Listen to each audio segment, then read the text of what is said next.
So, ito yung mga napulot ko ng mga leaves. So, kung sakaling babiyahe kayo sa isang lugar o bansa, hindi basta-basta pwedeng i-import or export mo to. So, dapat i-declare mo to or sabihin mo sa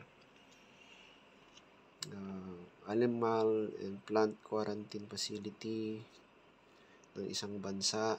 Baka kasi may pest ito or may mga microorganisms na pwedeng maging source ng infection.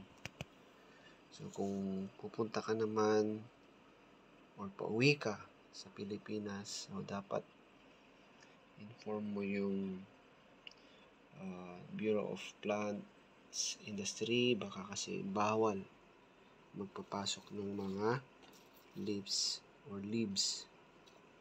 Kaya mag-iingat kayo. Hindi pwedeng basta-basta magdala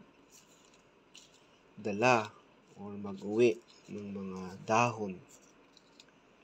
So, mag-iingat kayo sa mga bagahe ninyo. Kasi pinagbabawal na yung iuwi ninyo at dadalhin ninyo.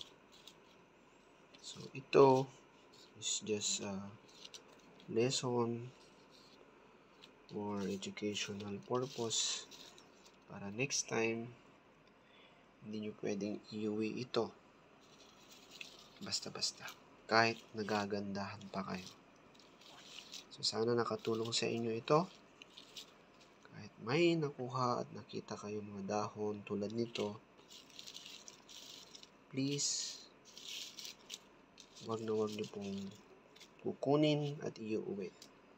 Hindi natin alam, baka may mga microscopic organism dito na madadala ninyo pauwi sa inyong bansa or lugar. Yan, okay?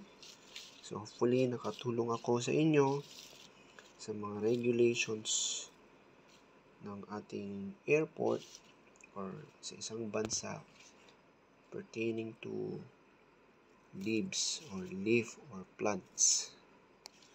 Alright. Okay, bye-bye.